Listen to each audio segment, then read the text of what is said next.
Shalom.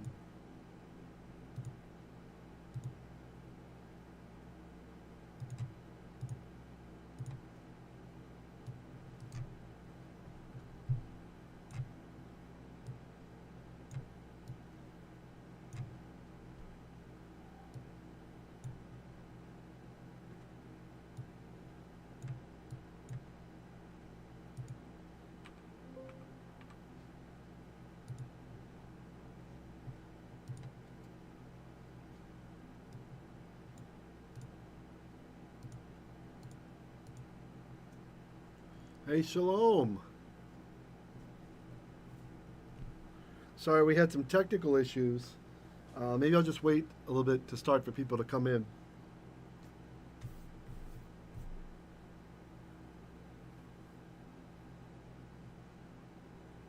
Hmm.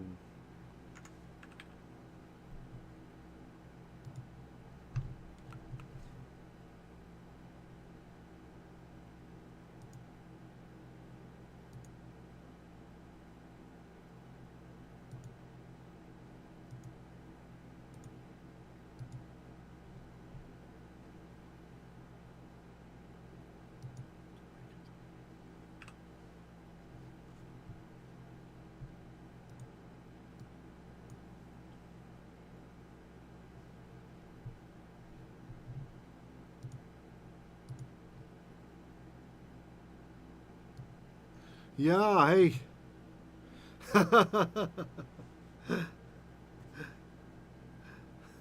Good question. I'm not sure, Gary.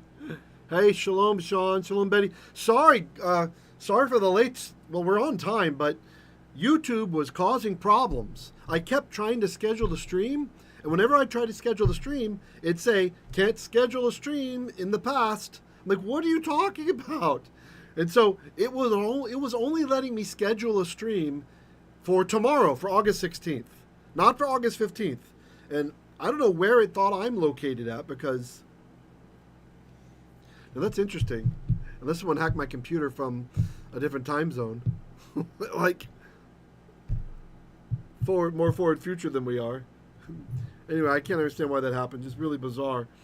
So, yeah. So what I had to do is I had to just start now. Do a stream where I just start now. That I finally realized, oh, wait, I can do this.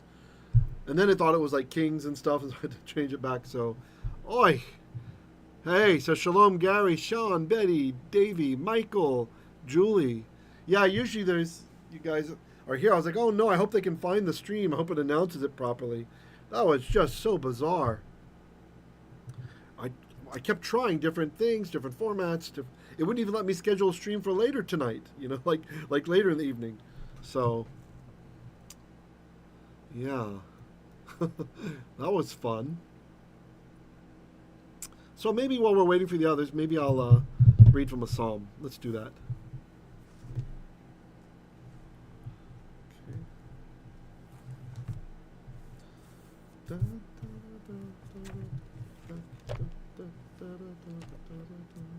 Let's see.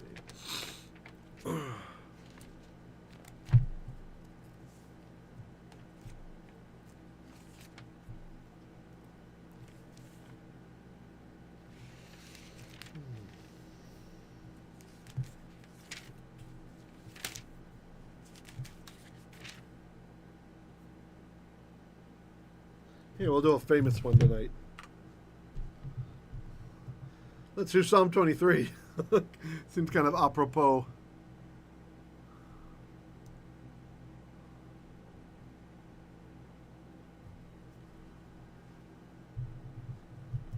Shalom, Vicky, Mentat Assassin, Brenda. Yeah, thanks, Brenda. YouTube was acting weird. No matter how I tried, it would not let me schedule the meeting. It kept saying that I can't schedule something for the past. It's like it thought my computer's time zone was in the future from here, right? It didn't know, and it didn't give the option even to select time zone. Usually you can select if you need to, but it just defaults to local. So yeah, it was really some bizarre stuff. So finally I just thought, I know, I'll just say I'm going live now. Boom. And then sorry for those of you watching this later, there's going to be a few extra minutes at the beginning. So we are, okay, about minute 5. Maybe I'll put a note in there that they can skip to minute 5. Great. Yes, I think you're right, Landa. Absolutely. Hindering spirits. That's right. There's been stuff in the air lately too, so anyway. Hashem is in charge. And what I mean by that, I don't mean like a lazy, he's in charge, we don't have to do anything, right? We don't have to do our part. But I mean, all things work out for the good of his pious ones, right? Okay. Or I can do all things through he who strengthens me. A very literal rendition of the Greek. Okay, so let's start with Psalm 23. I think it's appropriate. Very famous. The famous shadow of death one. Hey, shalom, Chris. Good morning. All right, Austin, Texas. That is a beautiful town. I used to live in Texas. Yeah, don't mess with Texas. My first job after college was in Texas, and close to Dallas. Okay. All right, let's see. Here we go. All right, Psalm 23. Mizmor LeDavid, a psalm of David. Adonai ro'ei lo echsar. Adonai is my ro'ei, my shepherd. Lo, not echsar, shall I lack. I won't lack anything. Bino deshe yarbitzeni. Al mei menuchot yenachaleni. To green places he causes me to lay down. And this word, ravat, is very specific to animals who can put their paws or their hooves underneath their body, like their haunches, right? So very comfortable. They're not expecting any kind of fear. So yarbitz, that means he causes to do that. Me. Almei, near waters of meluchot, of tranquility. So still waters, tranquil waters. Haleni, he leads me. And there's a bit of a play on words here, So the nahal can make you think of a wadi also too. Okay. Nafshi yeshovev. My life he restores. Yancheni v'ma'aglei tzedek lima'an shemo. He guides me in wagon wheel tracks of justice or righteousness. Lima'an, for the sake of shemo, his, well, it literally says name. I'm thinking maybe fame, his reputation for who he is. It's like sometimes things happen in life and I feel like God's just showing off. Oh, look at him showing off how he loves us, Hey, shalom, Stephen. Verse Dalet, it's 4. Gam ki elech begei tzal mavet lo irara ki ata Aimadi shiftecha misha'antecha hema yenachamuni. Gam, even, ki, though, elech, I will, halach, I will go, begay, in a valley of tzal mavet. So traditionally it's translated like what do they usually say? Shadow of darkness, right? And what they're doing is they're taking this first component of the word, tzal, and they're relating it to the word tzel, which means a shadow. And then mavet means death, right? Or shadow of death, I'm sorry. That's how people usually translate it. But it's been discovered because of parallels with Ugaritic that the ending mavet and also the ending el, or sometimes even Elohim, like harare Elohim, they act as a superlative, meaning like the most of the thing. So when we read about the harare Elohim, sometimes that's very literally translated, the mountain ranges of God, right? But really, it's probably the mighty mountain range, like the largest mountain, something like that. And then here, it's a superlative, but it's using death. So there's like a double entendre. So it's a shadow. It's the most shadowy. It's probably not literally shadow of death. Although, the psalmist didn't say Tzal Elohim, right? So there's choice that went into using that ending of the word. So anyway, I just wanted you to see there's something very deep in the poetic aspect of the word choice that's being used here. So really it's something like, even though I may go, this is probably a subjunctive, in the shadow, in a valley of the darkest shadow, right? So the valley is already scary. Enemies can be on both sides, shooting down on you, right? They have an advantage. And this one's even dark on top of it. There could be snakes, etc. Okay? Even though that, lo ira, I will not yara, I will not fear ra, evil or bad things. Why? Ki ata, because you aim with adi, me. This is an old way of saying with me. You might have learned it as aim, right? For aim for with, but Aimadi, this is an old Hebrew form. So imad, with you don't say this in Israel today. People be like, huh? Imadi, with me. Shiftecha, so this is from Shevet, which is a scepter. So shiftecha, your scepter.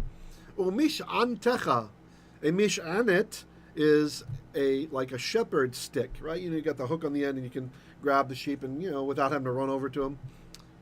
Hema, traditionally this is translated as they, because Hema does mean they, but we have an interrogative like this in Ugaritic, so it might be, this is already showing some Old Hebrew, so it might be that, which is the same as Hine in Hebrew. So this could be like the Hine, an older Hine, like behold. So your staff and your rod, or your scepter and your shepherd's staff, behold, Yenachamuni, they comfort me. Verse 5, Ta'aroch lefanai shulchan, neged tzorai.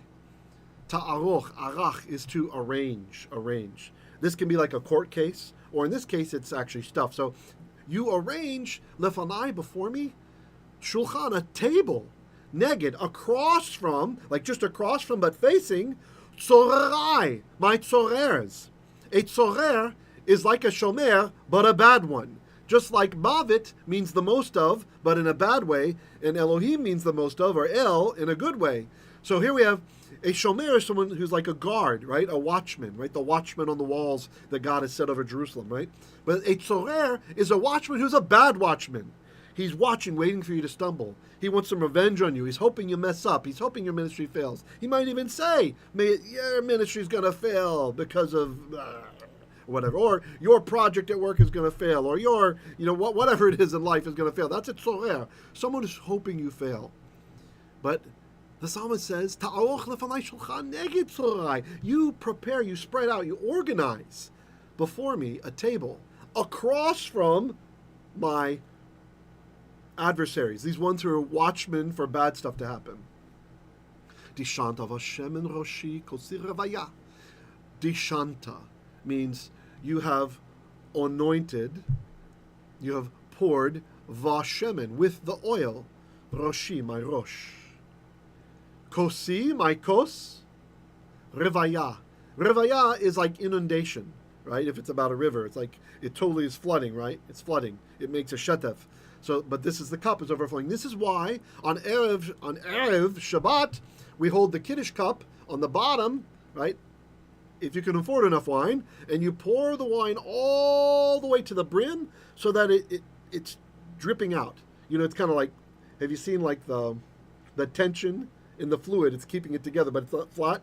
It will drip out while you're saying the bracha, while you're saying the blessing, because it reminds us of this. Kosi ravaya. You're so rich that my cup overflows, right? I got plenty of wine, no problem. Ach tov v'chesed yirdefuni kol yemei chayai.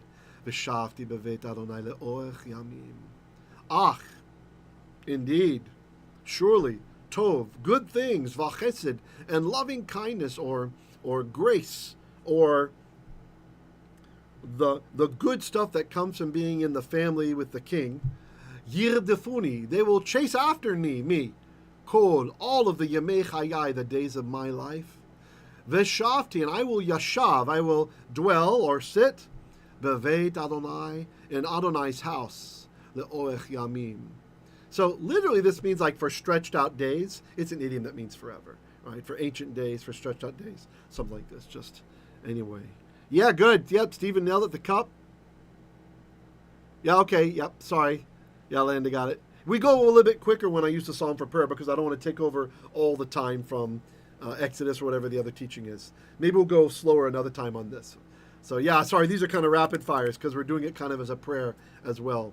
So yeah, isn't it nice? Just one more time through because of the circumstances, but I won't translate. Mizmor leDavid, Adonai ro'ei lo echsa benot deshe yarbitzeni al mei menuchot yinachaleni. Nafshi yeshovev yancheni v'ma'aglei tzedek lema'an shemo. Gam ki elech begeit salmamet lo irara ki ata imadi. Shivtecha u'mishantecha Hema yenachamuni. Ta'aruch lefanai shulchan neged zorai dishanta v'shemen roshi kosi revaya. Ach tov v'chesed yerdefuni kol yemei chayai v'shavti beveit Adonai leorech yamim. I highly recommend memorizing this one in Hebrew. If you're trying to pick a psalm to memorize, this is great to have on the fly when something bad is happening around you. You know, jeepney drivers driving too fast, you're worried about the brakes, or, you know, or whatever. Really, really good one to have. Okay, let's get to Shemot. Exodus 23, verse 12. Hallelujah. I love the Psalms. I really love the feeling after praying a psalm or psalms out loud. If any of you would like to do a nice Jewish tradition, we have a tradition. There are two ways that the psalms are traditionally read throughout the a cyclical period. One of them is you read all of the psalms every month, every Hebrew month, right? And so you'll read like a handful every day. Right? The other is you read them every week. So there's certain psalms assigned to each day of the week, and you read through all the psalms. And I tell you what, if you do the every week one, doing it out in Hebrew, you are going to just explode with creativity. You're going to have a lot of introspection, and it's going to make you a better person. And your home will be a place of shalom, or your office, or wherever it is you're reading them out loud in Hebrew, and just being in them that much every day. I mean, that's, I highly recommend it if you have the time. Traditionally in Judaism, women take part in this cycle. They're the ones that are usually doing the weekly or the monthly cycle. The men oftentimes don't do it. They're doing other things, right? But when a man does have time, like if he's retired or something, then he'll kick in and do the Psalms also. So, all right.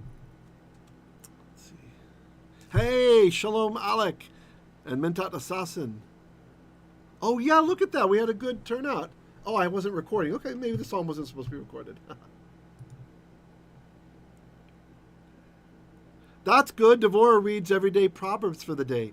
Well, if you're doing the annual reading cycle that Dr. Dwayne and I put together, you can get that. It's one of the documents that's over in the Hebrew Literacy Telegram chat and also in the Messianic chat and Telegram.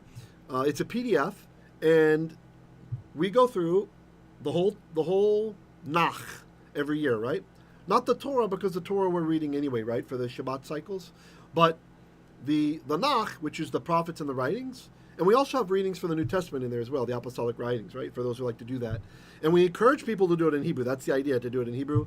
That's how, Dwayne and I are doing it, and I think Dr. DeVere and some others. I'm not sure, Vicky, if you're doing it still. But a lot of people, they try to do it in Hebrew, or do what you can in Hebrew. And the way that, when I was setting up the Proverbs, I made it so that the Proverbs are spread out through the whole year, because it's too much to do the Proverbs just as like 1 month in Proverbs. There's too much wisdom. So we just have like, a verse or two from Proverbs every day, right? And then the Psalms, there's a section from the Psalms every day, right? Because Psalms are also pretty difficult, right? So in that year, you can get through all. So if you don't want to do the whole yearly reading, reading Jeremiah and all that stuff too, then no problem. Maybe you look at our reading and maybe you just like to do the Proverbs. Or we also have one Aramaic reading a day for the first 276 days, because those are the verses that are in Aramaic. I think it's 276. I could be off a bit, in the Hebrew Bible. So one verse a day in Aramaic, when you're getting stronger through Hebrew, is not too bad, right? And then the day that we're done with the Aramaic readings, the next day we're in the Aramaic portion of Daniel. So then you're rereading it. So really, if you do the scheduled reading, you'll do all the Aramaic portions twice, right? Because that's usually harder for people. Even when they're strong in Hebrew, they might not be that strong in. It's biblical Aramaic. It's different than Jewish Aramaic, right? This is different. This is like Imperial Aramaic. So, yeah. So it's a different dialect from like the Targums or the Gemara and that stuff. Hey, Shalom, Betty. Shalom, Hebrew Mentor. He says, how would someone access your daily Hebrew readings? Yeah, you could. Here, let me put the link over here. You can join us over at t.me/Hebrew literacy. That's a Telegram chat room, and you can come on in, and then I have files there. You can grab the files. It also has the ancient triennial Torah readings. They're listed like every day to do it like 7 times a week. You don't have to do that, right? Some people like to do it like 7 times. I don't read it 7 times like that, but that's there too. So you can kind of take what you like. The PDF is there, but the triennial readings will be finished in September 16. I got to update it again. I don't do it all at once because it takes forever putting those triennial stuff in there. So yeah, you can get that there. Just click on files in that group. Come join the group. Say hello. And also, there's like-minded people studying Hebrew over there, and you can help each other. And I'm also there too. Like if someone has a question, happy to answer. Okay. Hey, Shalom Ivan. All right. Chris says, do you do the Shabbat cycle reading on a different channel? I do it here. Okay, so here, the annual readings, I have a whole playlist for that. If you want to look at that, there's a playlist that I think it's called Torah portions or Drashot, something like that, here on this channel. And that has the whole annual reading cycle. But be wary. They're like 2 hours, 2.5 hours long. They're deep, right? They go a long time. And then right now, our Kahal, we are doing the older triennial cycle that every 7 years we will complete twice a reading through the Torah. So you kind of slow it down and look much more intense. And that, I go live. It's very early. I don't know if you're in the United States. If you're in the United States, it's about 5:15 in the morning on Saturday is when that live teaching is. And then I only keep it up for a couple days. And then I make it either private or unlisted, right? So, but if you join our rooms, if you join the Hebrew Literacy Room, then you'll get those invites to see that, right? And also on late Saturday, we have, there's a small group of us where we have an open mic study session with the Ancient Triennial Cycle in Zoom. So, but that's not put out on YouTube, right? So that, but I like to know you first before that. So if you come in and chat with us in the room and we can kind of know each other for a while, then you can also join that the live Zoom session as well. Okay. Yes, please read what Devorah says. Please make sure to like and share. Sean says, I will tell you this, the Hebrew of Isaiah and Ezekiel is extremely hard. Yes, true. Also Proverbs, also Psalms, many of the Psalms, Kohelet. Yeah. Well, you have to remember with Hebrew, it's over 1,000 years, right? It's a period of 1,000 years we're dealing with here. So, all right. So let's get to our Exodus stuff. Sorry about the stuff that happened today, but look, what the enemy intended for evil, Hashem used for good. So here we are on verse 12. We just finished reading about your zayit, your olive tree groves. Okay. Sheshet yamim taseh ma'asecha uvayom hashevei tishbot. Okay. Sheshet means it's from Shisha, so it's 6 of yamim, days. So 6 days. Ta'aseh. Asa, you guys know, asa is to make or to do.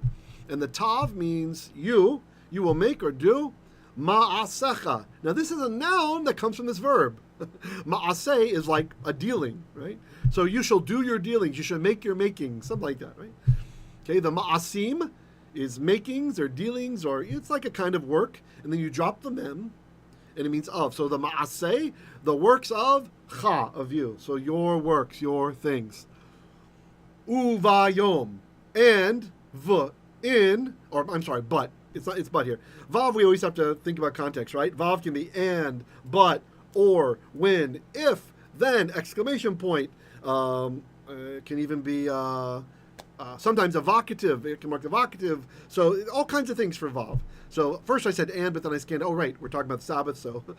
But, v, in, the yom, but in the day, which one? Hashevi'i, the 7th, tishbot. The tav is from ata, you, and then shavat, the verb shavat means to stop working or to cease.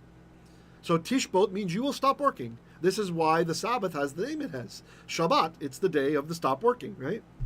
And Hashem has never, he blessed the Sabbath day even before he gave a Torah, and he never unblessed the Sabbath day. In fact, it's our tradition that the psalm called Mizmor Shir Yom HaShabbat, the song of the psalm of the Sabbath day, was written by Adam Rishon, Adam the first man, right? So, because he knew about Shabbat, because God already did Shabbat then, right? So it's not one of these like, well, the Torah is dead, therefore Sabbath is dead. So whatever you believe, the Sabbath still stands, and we're told that God blessed the Sabbath, and he never unblessed it, right? So, and in Hebrew, it's even the only day with a name. All other days are unnamed. Only the Sabbath day has a name. Okay, Tishbot, you shall stop working. Okay, hold on, let me see what Brendan's writing there. Brendan says, what do you recommend foundationally for new Messianics to learn? I am not good with Hebrew yet. To learn Hebrew or to learn like the basics? There's a decent class called Hayesod that I have never used, but I know a lot of groups use it, and it helps people a lot by a place called what are they called? First Fruits of Zion, FFOZ Ministries. Alex says, stop working and start resting in Hashem. Shabbat, exactly. We're even told that on the seventh day, that Hashem Shabbat, he Shabbat, Vayinafash, he stopped working and he actively renewed. Okay. Lema'an yanuach shorecha v'chamorecha v'yinafesh ben amatecha v'hager. Okay. Lema'an, so that yanuach shorecha, so that your shore, your ox can Noach, like the name Noah, it means rest, right? So shall rest. The yod is he will rest. Who's the he? Shorecha, your ox. Va, and chamorecha, and your chamor, your donkey. V'yinafesh, and shall be restored. Here we have a verb that is related to the noun nefesh, which is soul, the life force that's in you, right? You got to have a day to rest so that you can be restored. Could you imagine if we didn't have the Sabbath? I remember when I was a programmer, I couldn't imagine, we work hard. Programmers typically, it's 65-hour-a-day work week minimum. So if there was no Sabbath, it would be worse. It'd be like 75-hour or 80-hour per week minimum. We would just destroy ourselves. And there's a lot of people like that, would just keep going. But because it's a mitzvah, it's a command that we must rest, we get to yinafesh, get to restore the soul, restore that life force that's in you. So yinafesh, so this is kind of hard to recognize. The form is a nifal. That means it's a passive verb. And you can tell because, look, there's a dagesh in the noon. That means this is really yin nafesh. There's two noons there, and they assimilated. One assimilated into the other, okay? So that means it's passive. So will be restored. What will be restored? Ben amatecha, the son of your maidservant. Amma is a maidservant. Sometimes it shows up as uma. Really, it's a mommy servant is what it means, but that's for another day. The amma of cha, of you. And hager, and the foreigner. The foreigner needs to rest also on the Shabbat. Not just the Israelis, but the foreigner as well. Brenda says, becoming a good Jew. There's no conversion process, and I'm blowing in the wind. Yeah, I understand. Well, ask over there also in Messianic chat, right? Some people can help you out too, and I'll also chime in. Yeah.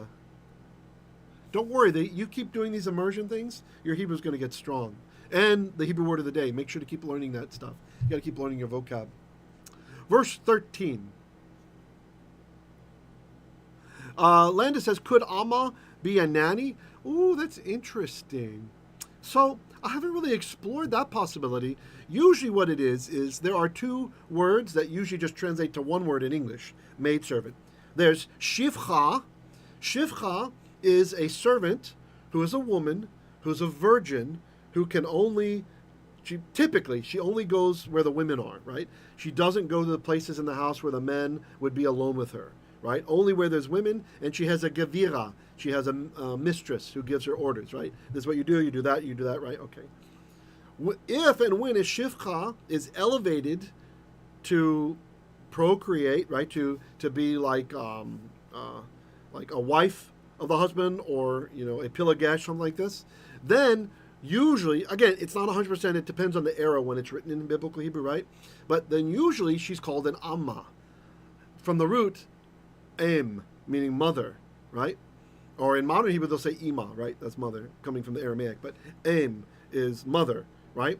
And so you can see the root is there. So it's like, I like to say a mommy servant, right? Because the idea is, she can now be with the man in that section because she belongs to one of them, right? So that's the way the language is working. In English, I don't know why. I do know why. There's no way to translate that difference, really. Is there a one-word translation that can distinguish between virgin servant who only works for the women and mommy servant, who can have children for the household? She's like the wife of one of the guys in the household now. It's kind of weird, but she's still got a servant status. It's a strange thing that's kind of alien to us these days. Yes, like Hagar. Brendan says like Hagar. Absolutely. In fact, Sarah even says, I will not have my son inheriting with the son of this Amma. Right? She calls her that. Right? So it's kind of like derogatory. She's not an Isha, not a full wife like I am. She's just an Amma. Right? So, all right. Yeah. Vehager. Oh, interesting. Hager, if you remove the vowels, they could say Hagar. So who knows? Maybe there's a little hinting going on there. All right, I need a drink. Let's see. You guys are asking hard questions today.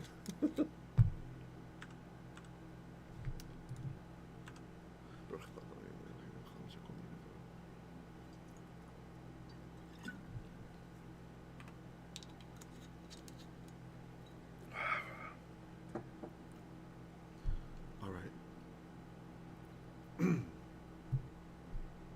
Verse Yod Gimel 13. Uvechol. I'm sorry, that's not right. Uvechol. Asher amarti alechem tishameru. Okay. Uvechol, and with or in chol, everything or all. Asher, which amarti. Amar, amar is to say, and the T should remind you of ani. So I, everything which I have said, alechem, unto chem, y'all, tishameru. Okay. So, Shema, you guys know Shema, right? You remember Shema? Shema is keep, right? Keep or protect, safeguard. And then the tav is you, and the u makes it plural, right? And then, look, it says, Tishameru. And then there's a dagesh in the sheen, so it's telling us there's a noon that is assimilated. So this is actually nifal. So, Tin Shameru. So, you all shall be kept is really what it's saying. Kind of interesting. Veshem, and the name, Veshem, the name of Elohim Acherim. So, Veshem, Elohim Acherim, Loho Tiskiru. Okay, so the shame, the name of Elohim Acherim, that's gods, other ones, of other gods, lo, not Taskiru.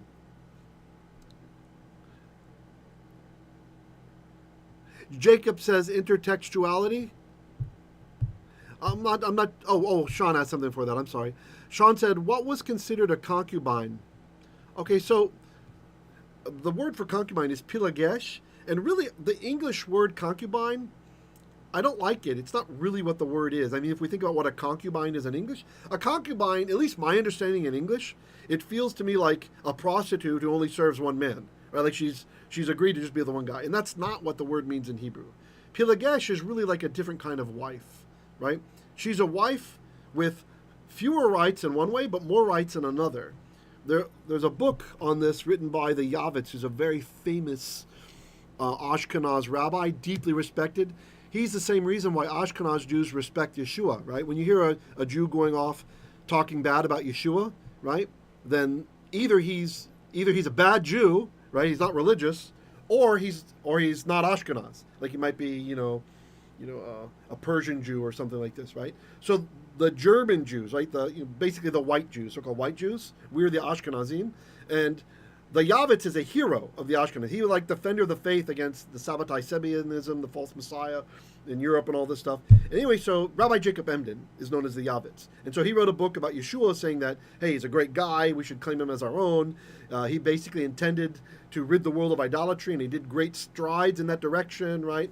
After reading the New Testament, that's what he understood. And so that's why usually Ashkenaz Jews are copacetic with Christians, right? Like, okay, no problem, right? And believe that Christians go to heaven, right? That's why there's no need to convert a Christian to Judaism in the Ashkenaz Orthodox world, right? That's why you got guys like Ben Shapiro that really likes Christians and, Orthodox guy because of the Yavitz, right? That's the Yavitz's influence on German Jewish or German, Polish, Russian, French Jewry, right? He also wrote a book called Pilagesh. And Pilagesh, in it, he explains the different rights that a Pilagesh has, right? Because he was actually arguing for the practice to return. And so he says that a Pilagesh is the difference between a pilagesh and a normal wife is that a pilagesh, she has the right, if she gets sick of the guy, to leave him. Okay? So a normal woman cannot divorce her husband unless there's very certain reasons, certain things have happened, right? Abuse and things like this. There's reasons why a woman can sue for divorce in a Beit Din, a religious court. But a pilagesh doesn't need to. She can say, you know what, I'm done with this. You're crazy. I don't like you, or whatever. She can leave, right? The other thing is, a pilagesh, if the man divorces her, like basically just doesn't want to, it says, okay, it's done, like it's done, the contract is done, he also doesn't have to pay alimony. Whereas if he leaves a wife, he must pay her alimony. It's written in the ketubah. There's a lot of this, if you're curious, it's in the Talmud, Tractate Ketubot. There's a lot of stuff about this.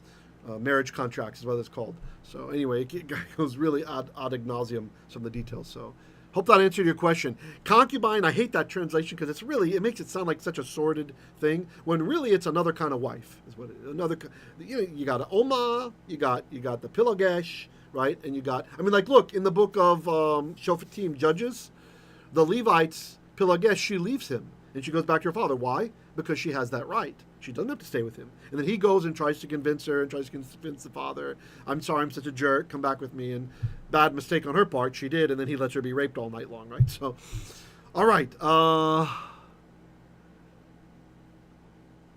Okay. Jacob says that's what I was asking intertextuality for. Okay, right. Sean says King David had 10 concubines, right, whom he left to handle the castle, right? When he left, and Avshalom went in and did adultery with him. It's still adultery, right? It says that he did na'af with them, which is adultery, right? Which is why I warn young people, young men specifically, if there's a girl you like and she has a boyfriend, don't even look at her, right? Don't even look at her. Because who knows what's going on with them, right? It's just because you have these kind of blurry details about like concubinage and all this stuff. It's like, so who knows what's happening with them? Like if that guy slept with the girl, like they're in a relationship and they're sleeping together, and then the young man wants her, then he's basically doing adultery, right? And Yeshua expanded, if you even look at someone else's woman, right? With lust or whatever. So it's just very dangerous. So any young man out there, don't go after a girl who's got a boyfriend. It's just better not to, because you don't know what's happening. Let's see. Landis says, my dad was Ashkenaz, was always very tolerant and eventually embraced Messiah. Yeah, see, there you go. Yeah. That's why when you see, every once in a while you see an Ashkenaz guy who's, usually it's a counter-missionary, who's religious but can't stand Yeshua. I don't understand. Well, you think you're better than the Yavits? That's a great name. Who are you? Just having a title rabbi. Rabbis are a dime a dozen. It's a nothing. So what? Having the title of rabbi basically means that somebody mastered Talmud, Tractate, Berachot. Okay, that's what they get tested on to get the title rabbi. So someone who's got just Tractate, Berachot memorized versus the whole Shas he has memorized with a photographic memory, they both have the same title. Okay, so be careful not to be too in awe just because someone has the title rabbi. Basically, today nobody's a real rabbi. We don't have the standards that they had thousands of years ago, a couple thousand years ago in Yeshua's day, for example. So, all right, let's see. Jacob says we've seen some intertextuality with Genesis 16. In Exodus 2:22, I was wondering if this was the same thing here again, and if so, what Moses' purpose was by reminding us of Genesis 16. It's a great question, Jacob. I don't really have a good answer for you then, other than thinking that maybe it's only on the level of remez, right? In the Pardes, the Jewish hermeneutic. It's like harmony and hermeneutic. It's just a hint. I think it's just hinting about that, possibly, but maybe not. Julie says, it really sounds like polygamy. Well, it can be, but it doesn't have to be, right? So a man, like in the Levi in Judges, he's not married to anybody else. He just has his pilagesh. So that's the only wife that he had in that case. But yeah, polygamy is prevalent throughout the Bible. That's not really a surprise, right? King David and Moses and, of course, Solomon kind of went off the deep end. And then the prophet Samuel's father. There's a lot of polygamy in the Bible. So yeah, that's there. Let's see. Dr. Jones says, Shalom. I'm a semi-driver in the States, slowly teaching myself biblical Hebrew and Greek. Thank you for this wonderful immersive channel. May Hashem bless you and keep you. Oh, great, Dr. Jones. Thank you for chiming in. I really love to hear from you guys. That's wonderful. Really, really, really wonderful. Please consider joining also our Telegram chat as well, okay? I put it up there. Is admin Tet in the room? If you're here, could you pin that to the top? I'm not sure if I saw Tet yet. There might have been some issues with the way we started tonight.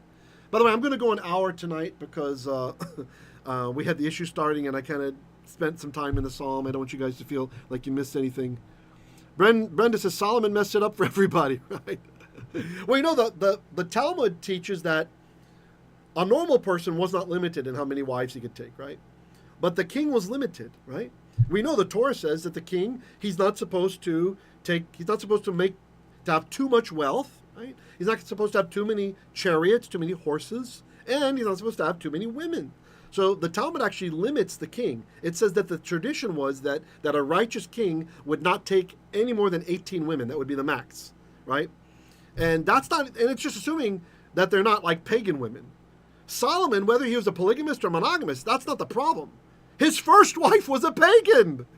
He like started off wrong, even if she had been the only one. And in our tradition, she's the one that led him astray. She's the one that led his heart away, Pharaoh's daughter, right? He married an Egyptian. And the sages say Solomon thought he could do these things. And look, and someone else, I can't remember to give credit, in the chat room, maybe it was Sean. Was it you, Yehonatan? Mentioned also, he broke every single commandment that was just for a king, right? I'm not sure everyone. He might have carried a Torah around. We don't know if he did that or not. But, you know, he had so much wealth, right? You're not supposed to if you're the king. You're supposed to give it back to the people and put it into projects and, you know, bridges and all that stuff, right? What else? It tells us the thousands of horses and chariots he had, right? He broke that one. And he broke the one with taking too many women. He went beyond 18 women. And the sages say it's because he thought, because God had given him supernatural wisdom, that he somehow had a right to do this, right? So all right. Sean says, Solomon married an Egyptian. Yeah, exactly.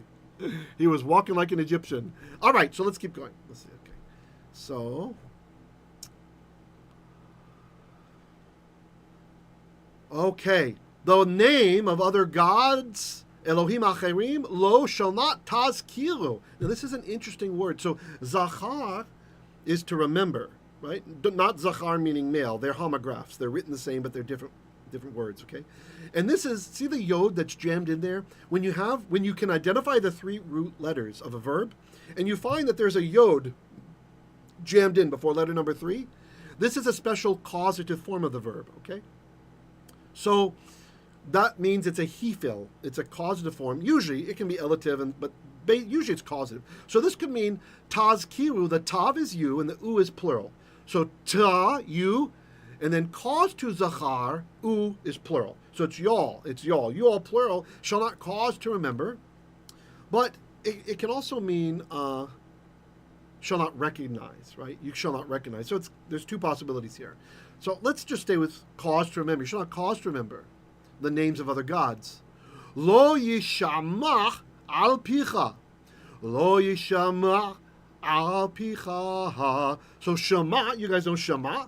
We say it every day. Shema Yisrael Hashem Elokeinu, right? Here, but the yod at the beginning tells you it's a he, right? Or it. And then look, there's a dagesh in the sheen. In ancient times, this would have been yishama. There would have been two sheens, right? Because what happened was there's a noon in there. It's yin shama. And the noon assimilates. Just like that example I gave you guys in English, we have the word, not when something is not legal, we call it illegal. Oh, no, we don't. That's how it was called in Old English, illegal. In means not in Latin, and legal. So back then, everybody said, hey, that's illegal. That's not legal. But over time, many peoples, not just Hebrews, not just Jews, don't like to say the n so close to another consonant. And so that n sound will cause the next letter to double. That's called assimilation, right? So you can, if those of you grammar nuts, you can Google for it. So illegal became illegal with two L's. Okay? Same thing happens in Hebrew. Yin shama, the N sound, people didn't like to say the N and the sh, so instead it made the sh double. That's why we have a dot in there, the strong dagesh. So there's two sheens. So when you have a noon at the beginning, it makes it passive. So yishama means he will be heard or it will be heard. So lo yishama, it shall not be heard. What's the it? A name of another god, right? Al upon picha. So remember, we have the word pay. Here's the American Sign Language for it. Peh means mouth, right? And P is mouth of. The mouth of cha on your mouth, okay? Let's see. Some more comments. Great action in the chat. Yvonne says, and have a copy of the Torah in his office. Right. Although some scholars interpret this to mean just the book of Deuteronomy. So it might be the whole Torah, it might be the whole Deuteronomy. But we don't know that Solomon broke that one or not. We don't have a record of him not having a Torah carried around with him. Chris says he also violated the laws of sacrifice when the temple was dedicated. That's an interesting point, Chris. That's very interesting.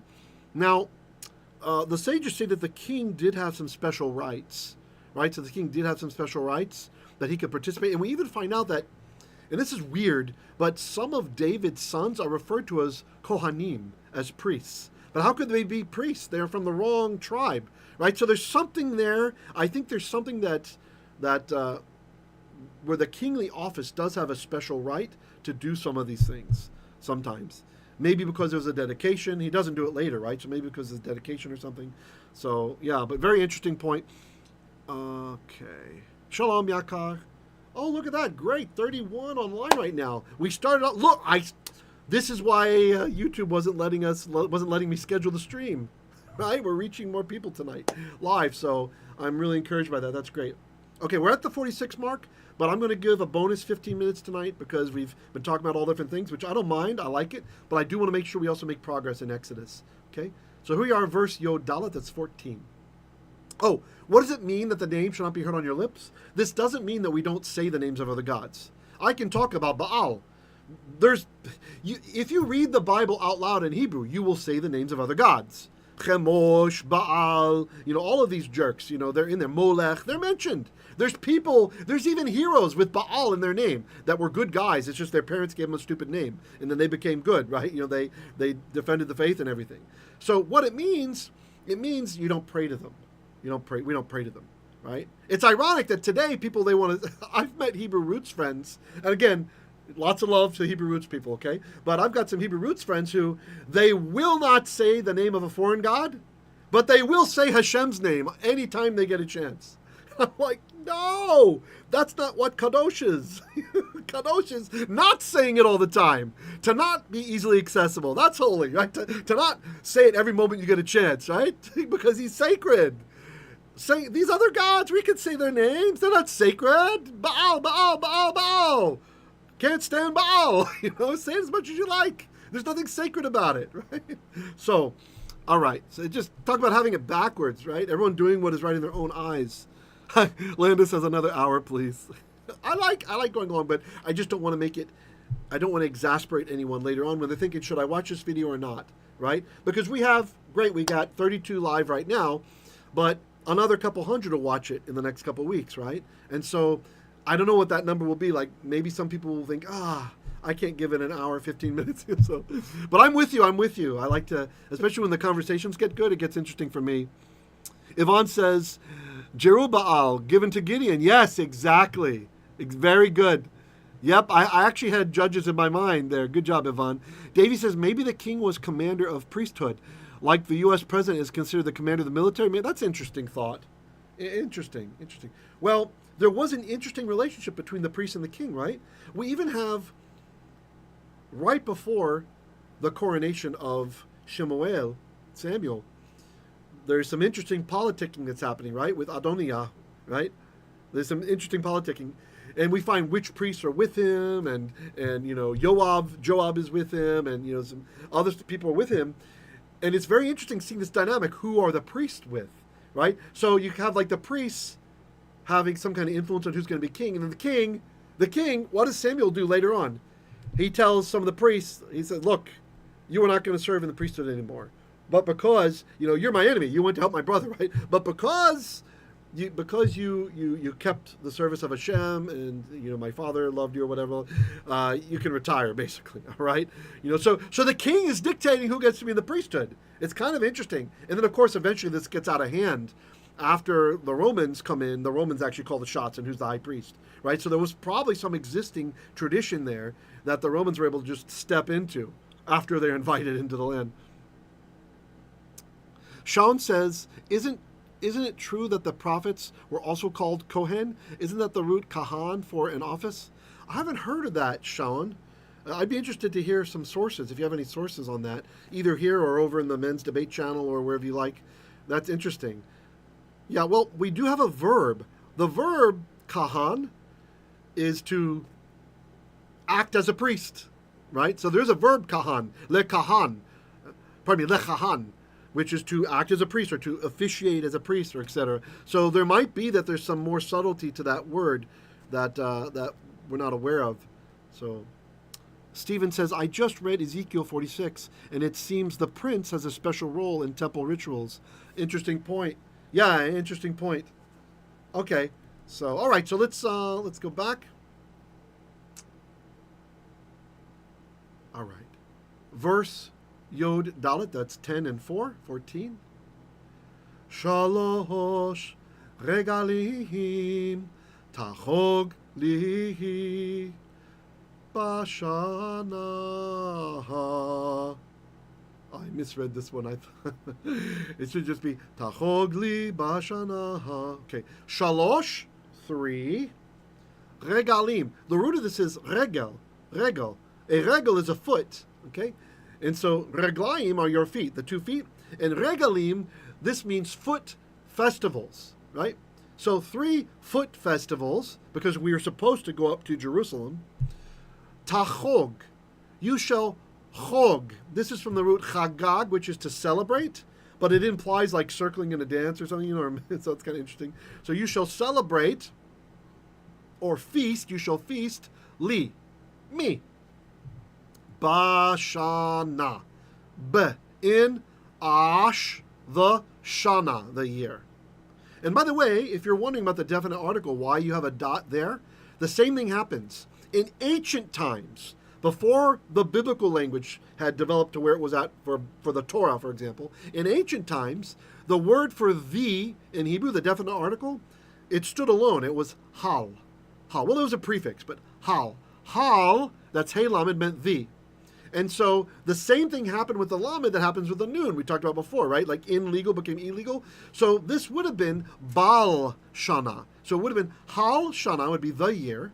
And then people got tired of doing that, so the l assimilates and it made the sheen double. That's why I was saying be is in, ash is the, and then the second shana is year, okay, in the year. But by the time we get to the Bible, we don't have any remnants of this hal anymore. It did survive in Arabic as al, right? Like you might hear al-Malik, right? The king, right? Something like that. But we would just say ham-Malik, right? With 2 mems, because the lamed for us assimilated. Okay. Hebrew Mentor says in Atid Lavo. Interesting. Maybe you can elaborate a little bit more. From Sidur, right? Shaun says, I will give you a paper on. Okay, great. Hebrew Mentor says prepositional definite article. Right. So what we have here is the preposition bait took the place of the definite article, the ha. The hey went away, but he left his footprint. He left the ah and he left the dagash. You can think of it as like an Israeli moving into Canaanite home. Okay, kicked the Canaanite out, the hay, but left the footprint, the house to live in. Thank you. Landa likes the explanation. You're very welcome. Okay, now we are on verse. Are we on time? Okay, doing good. Tet Vav, that's 15. And it says, Et Chag Hamatzot Tishmo Shivat Yamim. Et Chag. So et we don't translate. That's just telling us this is the object of the next verb, okay? Chag, this is related to the root. Tachog, you shall feast, you shall celebrate, right? So Chag, the celebration, the feast, the holiday of Hamatzot, of the unleavened bread, of the matzah. Tishmo, you shall shama, right? Or you shall shama, you shall safeguard. How long? Shivat yamim, 7 of days. Tochal matzot, you shall achal, you shall eat matzot, matzahs. Ka'asher, according to how tziviticha. So this is related to mitzvah, command. Tziviti means I commanded cha, you, according to how I commanded you.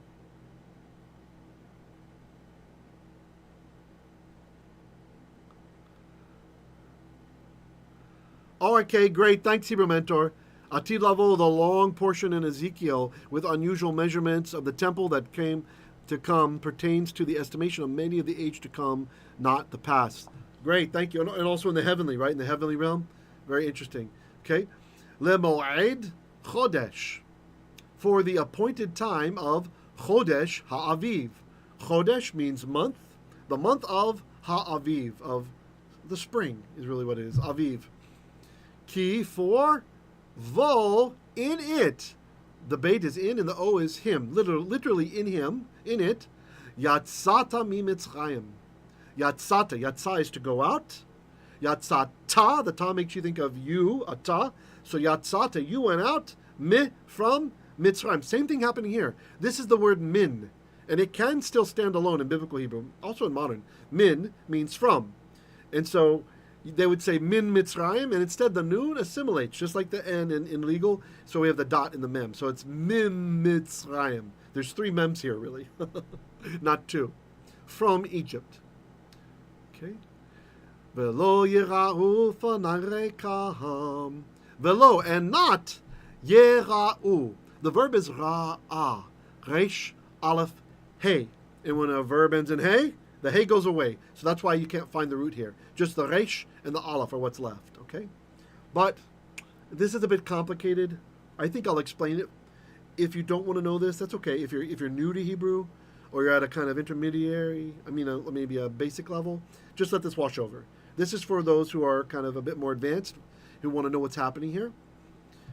The tsere here, the a sound, tells us that a nun tried to assimilate into the resh. Okay, because we would expect a kira, which is a short vowel. Resh cannot double. There's just no way to put 2 of them. What are you going to do? Ah! You can't double the resh. So instead, it rejects the dagesh. Think about it as coming out, and then he lands next to the 1 dot that was there. So now we have 2 dots. Okay, I'd love to have an animation of that. The noon tries to go in there. He can't. Bounces down, and then the 1 dot has 2. It's 2 dots now. Okay, so we know it's nifal. We know it's passive. So the passive of to see is to be seen, which can mean appear. So velo, and not yera'u, they shall not appear or be seen. Fonai, before me or in my presence. It's really panim, which is face. We drop the mem. Faces of yod, faces of me. That's why it looks like my faces. That word only occurs in the plural. And we had this recently, right? Panim. Well, maybe a few weeks ago. Panim. Rekam, empty-handed, right? Bring gifts to Hashem. Okay, so that's good. We're at 57 minutes and a half in, and the next verse is quite long, so I think this is a good stopping point. Let me just read the comments there. Sean says, it may be that Solomon made all those errors because he was not to be son of David, who would be the Messiah. Interesting thought. Naoki says, how come shalosh regalim is translated as 3 times in Numbers 22:28, Balaam striking the donkey? So that's interesting. So regalim, it can mean instances. Usually we would say pa'amim. That's the more common word in Torah Hebrew for that. The regalim is focusing on the fact that he's walking. So that's the kind of nuance in using regalim instead of pa'amim. Far more common, you'll see pa'am, which is also like a stride, but like times. Pa'amayim are 2 times, and shalosh pa'amim would be 3 times. Yeah, interesting question there, Naomi. Wonderful. Let's see. Landis says, is it just me, or does C and evil the same? Oh, so C ends in an aleph, and evil ends in an ayin. So if we read the aleph the way it used to be, it's like it would have been right? And then evil, if I want a feminine form, so it's closer to what you're saying, would be ra'ah, right? You hear it? Versus ra'ah. So they used to sound really different. But you're right, today, with the normal Ashkenaz pronunciation, the Sephardi pronunciation, the modern Hebrew pronunciation, we say them the same. You're right. So ra'ah, he saw, sounds just like ra'ah, an evil woman. So you're right. So we could say, oh, ra'ah, ra'ah, if we're not pronouncing the ayin or the aleph or anything, right? He saw an evil woman. Okay, so that's true. Yvonne says, thank you so much. Hebrew Mentor says, very good class. Thank you for your labors, Achi. You're very welcome. Thank you for being here, everybody, and commenting. I really enjoy the back and forth. Betty says, great lesson. You're very welcome. Hallelujah. Stephen says, thank you so much. Leonard says, thank you. Okay, guys, you have a great evening or morning, and I'll see you tomorrow for First Kings.